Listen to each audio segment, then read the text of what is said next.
All right. Well, good afternoon, everybody. Our first weather discussion in the last couple of weeks since our many cancellations. Some we can debate and others. Okay, but welcome. We have Dan DePodwin, right? Yes. Okay, from Accuweather, who will give us our weather update, or at least in-depth detail for what's going on over the next couple of days. Take it away. Thanks. So yeah, I guess is this the first time in 3 weeks or something? Because there were two Thursdays in a row that were dismissed early and/or canceled, I guess. So I guess that means there's less exciting weather happening today than there were the last two Thursdays. For those of you who don't know me, I'm Dan DePodwin. I work at Accuweather, graduated in 2011, and I lead our forecast data and systems team there. And I was in the operation meteorology group at Accuweather for about 3 or 4 years. I will get into sort of what's coming up weather-wise, but I wanted to focus on sort of what was last week and then provide some historical context and some interesting facts about other cold waves that have affected the nation. So this is an animation of the records that were set in the last week across the U.S. We're at the end of the loop here, and now we're at the beginning in a second when it gets back to the 31st of January. A little slow on this animation up here on the screen. But obviously a lot of cold records across the Great Lakes, but it really didn't get that far south, which was interesting. It was sort of contained north of the Mason-Dixon line or north of the Mid-Atlantic. And then a lot of records of very warm temperatures in the last couple of days as we've really changed the pattern in the east. So it sort of got me thinking, because everyone was talking about the polar vortex and the wind chills of 70 below and everything, of how this pattern related to other ones in the past. And I ended up sort of digging into the 1899 Arctic outbreak and East Coast blizzard, which was a really crazy event. So I wanted to spend about 10 minutes just briefly talking about this, because I think it's really fascinating. And part of me thinks if this happened today, the media coverage would be unbelievable. Because it was a 2-week period of Arctic air basically across the eastern 2/3 of the country. Most of this information in the next slides is from the Coast and Weiss and Wagner paper from '88, which is really fascinating if you want to check it out. As they said, some of the most severe winter weather conditions to ever descend upon the eastern 2/3 of the United States occurred during this 2-week time period in the beginning of February in 1899. It culminated with a massive East Coast blizzard. Sort of started off pretty benignly with 33 degrees in Los Angeles and 12 in Seattle and 9 below in Boise in the early part of the month. And then there was a sequence of 3 waves of low pressure that ran along the East Coast that brought a moderate snow each time, around 6 inches in many cases, for the first wave of the first storm system from North Virginia to Maryland and Pennsylvania. Second wave brought similar amounts in close to the same areas. And in many cases, 2 6-inch snowstorms back to back would be impressive enough. So I wanted to start focusing, and all these maps are again pulled from that paper. These are estimated surface maps from this period in question. This is the third wave in the sequence on the morning of February 7th. And I think what's interesting to note here is all the cold air across the across the Great Plains and into the Rockies. We're at a 1040 high over Wyoming, and temperatures below 0 all the way down into northern Oklahoma. And a balmy 28 in Corpus Christi with a north wind at 20 knot north wind. So this is really before the main outbreak happened in 1899. This was the precursor to it, really. And you had sub-freezing temperatures this day on the 7th, basically all the way down into New Orleans and Pensacola. And snow breaking out, a mix of rain, snow breaking out across the southeast. If we move ahead a day, I've outlined the up here. I've outlined the 0 Fahrenheit surface isotherm in blue from the 8th and the 9th of February in 1899. And on the 8th and the 9th, basically, it runs in a line from basically Oklahoma to Virginia, and everything north of that was sub-0, which is really impressive. And that low that was over Georgia on the 7th, it matures and moves northward to off of the East Coast, basically right on the benchmark for northeast north, maybe a little bit inside of the benchmark. But a fairly standard, so to speak, storm in the I-95 or pre-I-95 corridor in 1899, showing temps in the 20s with moderate winds and pretty steady precipitation. And then the day after, on the 9th, the storm has moved into Canada, and it's just very, very cold across most of the eastern 2/3 of the country, including Florida, where it's 31, as you can see in Tampa, on the morning of February 9th. This storm, this first wave, brought 6 to 10 inches from New York City to Boston and 10 plus in the interior. And so by all measurements, that's an impressive snowstorm. By the end of this storm, there was 14 inches of snow on the ground in DC, and less than 0 degrees was reported in basically half of the nation during this part of this 2-week-long event. Again, so if we move ahead one more day, on the 10th on the left and on the 11th, the morning of the 11th on the right, you now have, this is the pre-Arctic outbreak, even though this is Arctic itself, basically. You have a 1036 high over Kentucky, and then it moves eastward the next day over DC. And this actually brings DC its coldest known morning in recorded history of 15 below in DC, with 21 below in outlying areas. So this is impressive in its own right. You also have this 1060 millibar high building southward from Montana. So the whole setup is just sort of really impressive to think about.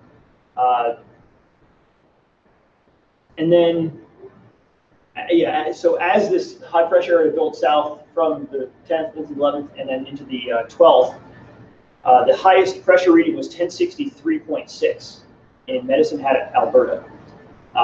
And I think one thing to note here, sort of to get the ingredients started for our major East Coast snowstorm, is that you have a really good boundary along the coast, a temperature boundary of 60 and 56 degrees off the coast of South Carolina and Georgia, and it's in the teens to 20s and 30s inland.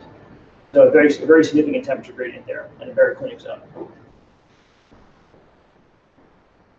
So by the evening of the 11th, at 1Z on the 12th here on the left, you've got beginnings of a Miller-A type system forming in the western Gulf with 5 degrees. That looks like west of Dallas there. It's down to 24 in Corpus Christi. It's well below 0 across the northern plains. And you already have this sort of pre-event across the southeast with snow falling with temperatures in the teens all the way down into northern South Carolina. So that's sort of the precursor event there on the evening of the 11th.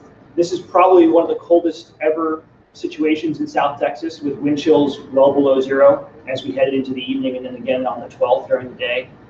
By evening, it starts to snow, and overnight in parts of the central Gulf Coast in New Orleans and Mobile, they have blowing and drifting snow that they deal with.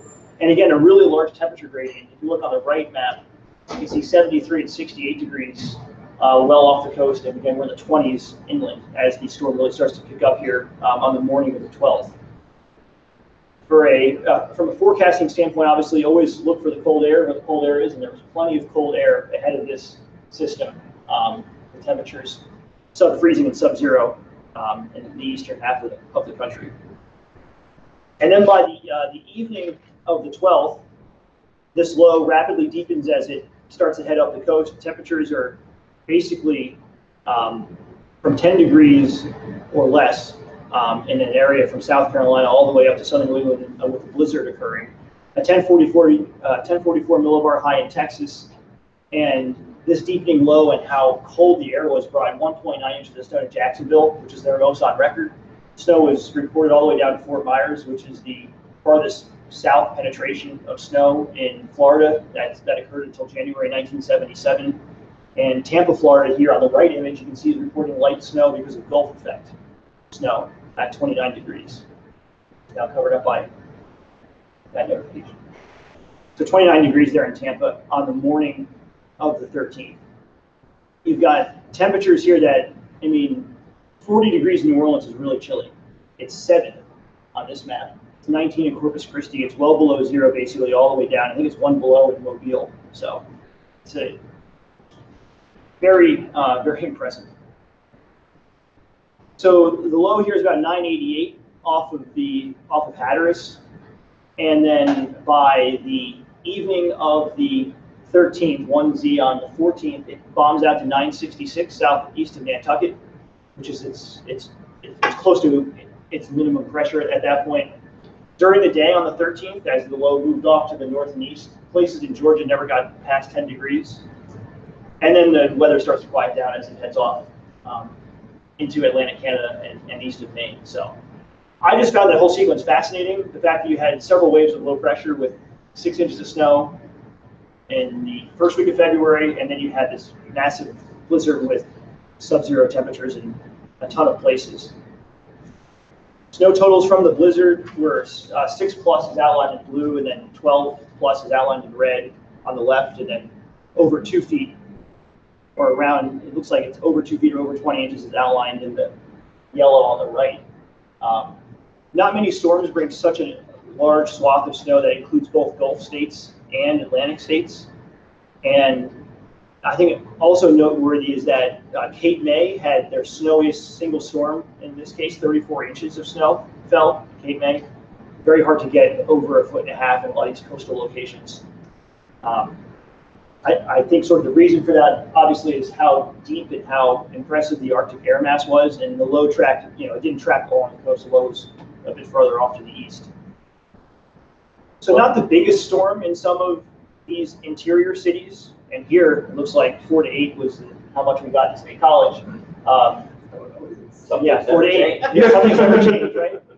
But by the end of this event in DC, they had 30 inches of snowpack, which I don't think the 30 inches of snowpack in DC was surpassed until maybe the Snowmageddon winters back in 09 and 10. A couple of, or several selected record lows from this time period.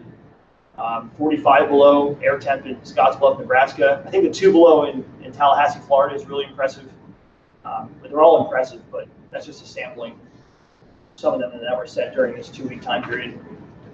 And then this shows the graphical extent of the cold air, the lowest temps during that time frame, with freezing temperatures occurring all the way down into Miami. The only place that really didn't report below freezing temps was Key West. 20 below, I mean, it's an expansive area of 20 below. And then just some of the impacts, that's a bunch of people playing, having a snowball fight on the Florida Capitol steps in Tallahassee. Tens of thousands of livestock perished, and from the reports I was reading, the port of New Orleans iced over, and there was ice flows coming out of the Mississippi River into the Gulf. Because Cuba was a U.S. territory back then, the Weather Bureau reported that there was hard frost in Cuba, and obviously it killed trees and chickens, birds, with a 6 below reading in one part of Georgia. Weather forecasters, though, were praised by the Boston Herald. How many times we see that today, or how many times we hope we see that type of headline today? But the Boston Herald said that the Weather Bureau is entitled to distinguished consideration for its services. And then a significant warm-up happened just over a week later, with the 30 inches of snowpack reducing it to a trace by the 22nd of February in DC. And I haven't researched this enough to know how much this last bullet is true, but from some of the things I was reading, this is at least partially responsible for the recession that started in June 1899 because of the loss of economic output based on the damage to crops and such and livestock during this event. So I thought that was interesting. There's a whole lot more out there online if you want to read more about it. And it sort of shows, just relatively speaking, while this last event was impressive, this is sort of, I guess, the big one, along with a couple others in the 80s, in the 1980s, that were very extreme Arctic outbreaks. Another great example of just what we saw this week, where as soon as you click on downslope flow in the high prairies, you're going to warm up so incredibly fast. And you shift from negative 30s to plus 30, plus 40, plus 50. We saw the exact same thing. I think that's at this cold air outbreak. Yeah. And I think like good places as far east as Indianapolis went from record lows. 3 days later, they were breaking record highs. Good point. Any other questions or comments on the historic nature of that or this past outbreak with any?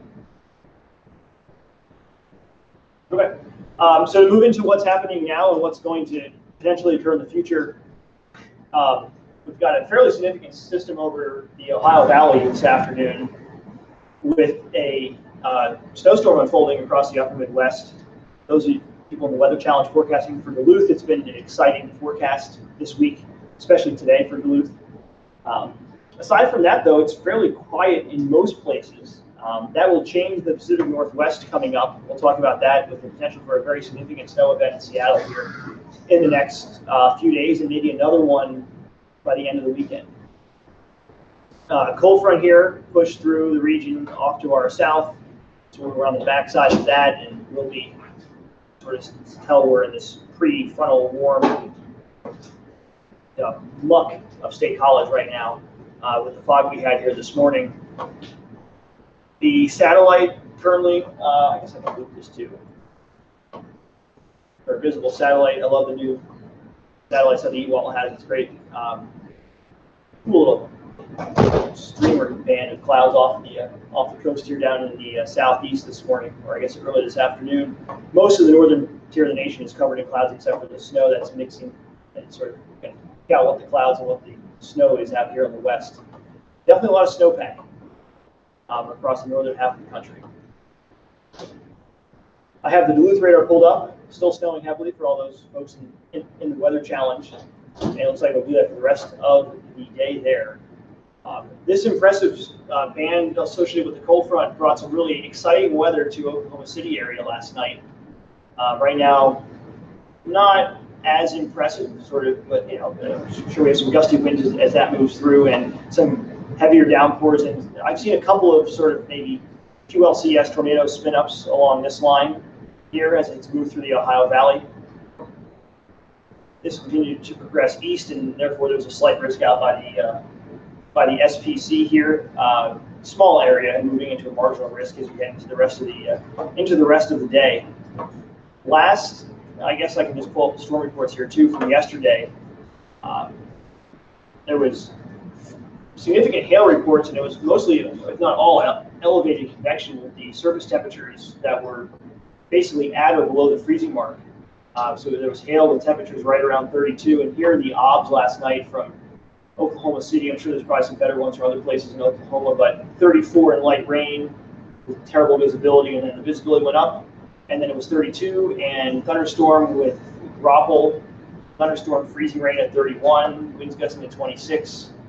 A very exciting evening, and then back to straight freezing rain, and then a bit of snow and ice pellets overnight in Oklahoma City, with winds gusting upwards of 40 miles an hour. So been a bit of an exciting last 24 hours in much of the middle of the country with this system, and a lot of it's due to the very deep trough of 500 as it heads off to the east. This is the current 500 millibar map, and we're still quiet across the west with bridge, which will change here shortly. So looking at sort of what do we want it, or what we will expect in the next week or so, we'll start with the system in the upper Midwest, moving through the Great Lakes today and into tonight with a swath of probably, I haven't looked at too much at snow amounts, but I would imagine it's probably a good swath of 6 to 12 inches of snow in most places that are on the northwest side of the low. There will be some heavier rain amounts in the Ohio Valley. The system is pretty progressive. It is moving along, but there's definitely some heavier downpours that are associated with it. And then as it moves to the north and east, pretty quiet behind it. We'll get some rain here with the warm front this afternoon and into the evening. Cold front of passage right at sunrise tomorrow, so our high temperature probably occurs right around then, and we fall throughout the rest of the day with cold convection on the backside of the front. And Friday looks pretty quiet in most places of the United States, with a area of high pressure building into the central plains. So I wanted to focus first in the future here at this piece of energy that's starting to move into the Pacific Northwest. Here, looking at 500, it's an interesting setup. You don't often get a threat of 6+ inches of snow in the Seattle area, and you have to have a lot of ingredients come together. A very impressive trough that digs in across Vancouver Island and then into Seattle by tomorrow afternoon and evening, and there's a lot of cold level, and it's actually not just cold level. There's a lot of cold air at many levels in the Pacific Northwest here, with this expansive area of high pressure that's basically runs all the way from British Columbia and into the Great Basin too. So it's a good setup for them. We've got plenty of moisture being thrown in from the Pacific. And let me go to a zoom-in view here once this changes here of the Pacific Northwest. So here it is 6 p.m. I guess actually this should be 7 p.m. I'm not sure why it says 6 p.m. It's 7 p.m. tomorrow. with a low forming just off the coast and moving southward, and plenty of moisture there, and a pretty good pressure gradient too. I know that the Weather Service in Seattle is talking about potential for very high winds, 40 to 50 mile an hour winds in some places that are typically prone to this type of thing out there. So there's the potential for a half foot of snow in many places that don't handle an inch or two of snow very well or don't get it very often. It sort of winds down by the end of the day on Saturday as the upper level trough here starts to, as the upper level trough sinks to the south. There we go. And sort of rolling ball its way off to the east.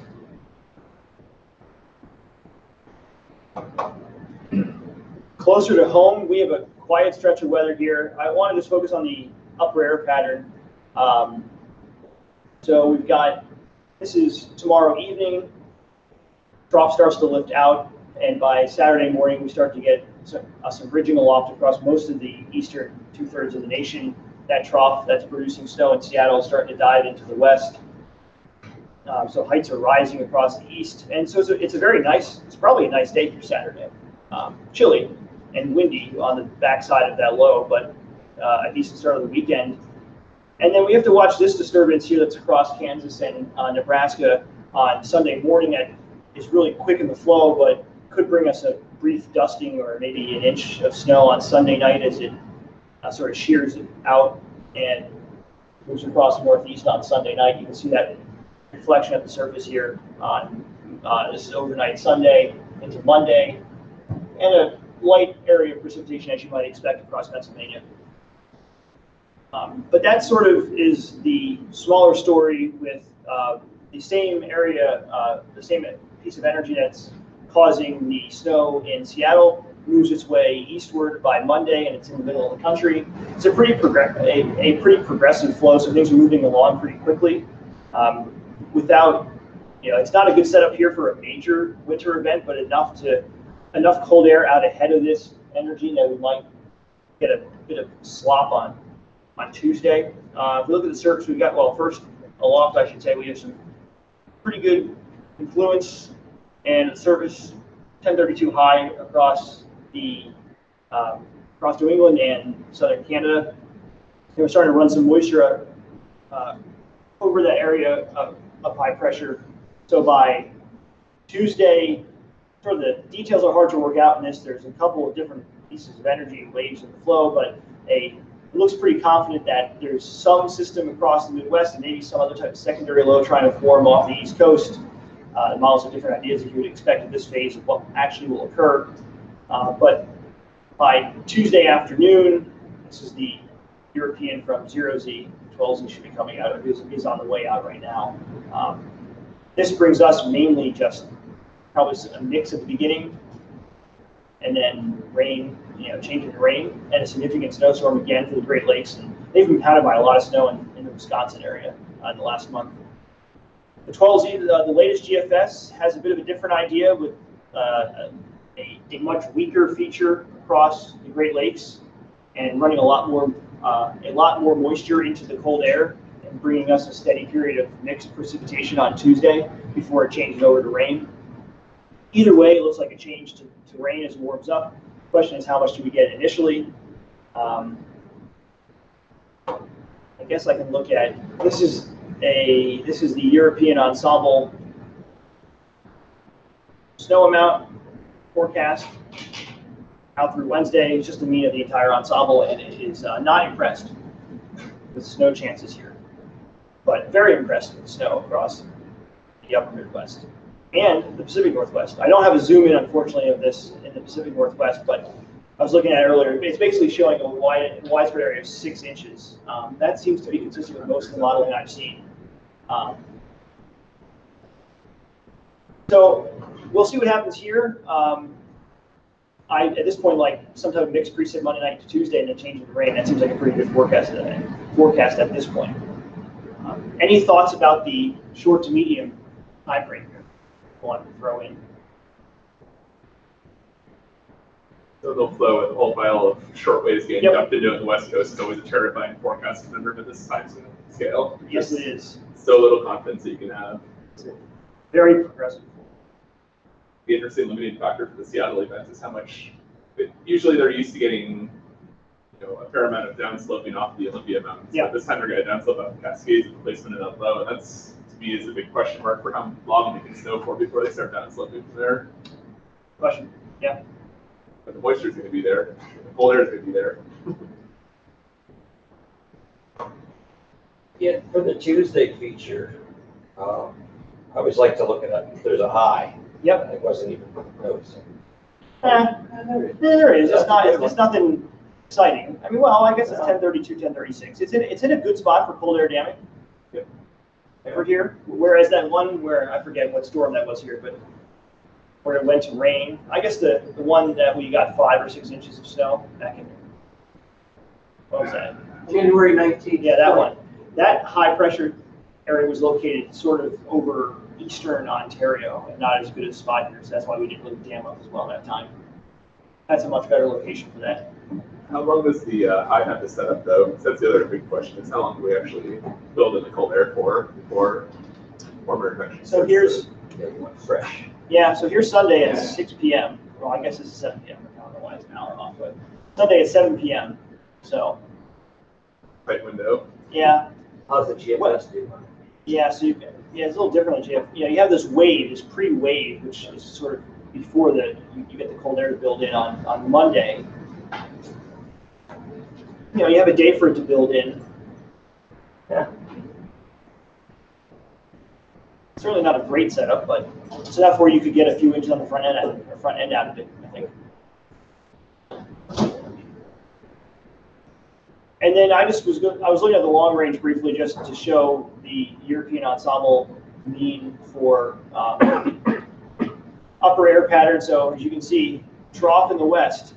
And if you want excitement in the west, or if you want winter excitement, go to the west. This is the next week and a half out there. What's that? Mammoth Mountain. Yeah. There's more of the ensemble. You should have a little spot of yellow in the Tahoe area. They're going to get another Oh yeah. inches of snow. Yep. Right in the Sierra There there. was time stamp it was, but Yeah. And then, I mean, it really looks like the pattern stays pretty similar in the next couple of weeks. This is a 5-day height anomaly.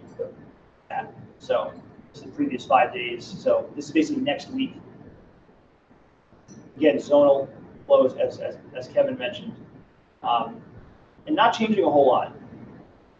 But I think the opportunities for winter fun in the east grow a bit as we head later in the month. From what I've been seeing, I can't say I've looked at it in depth, but temperature anomaly-wise, really cold, well below normal across the Pacific Northwest and southern and southwestern Canada. We're near to above normal next week.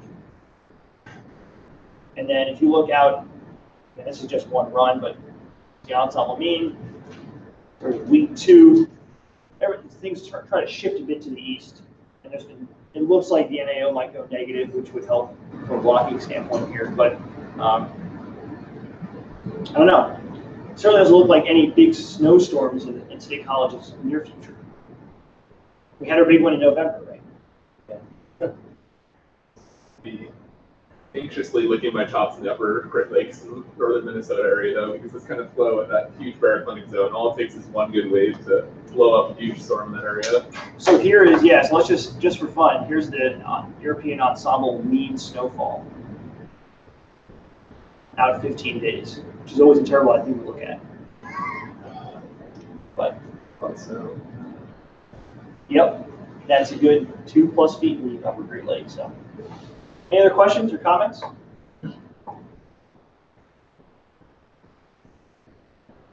right, thanks. Thanks, Dan. Then I think we'll be back next week. I don't have the master list, so there'll be somebody. Somebody. Yeah. Pull someone in off the street. Yeah, we'll just poll someone. Yeah. So, have a good afternoon. you guys have anything?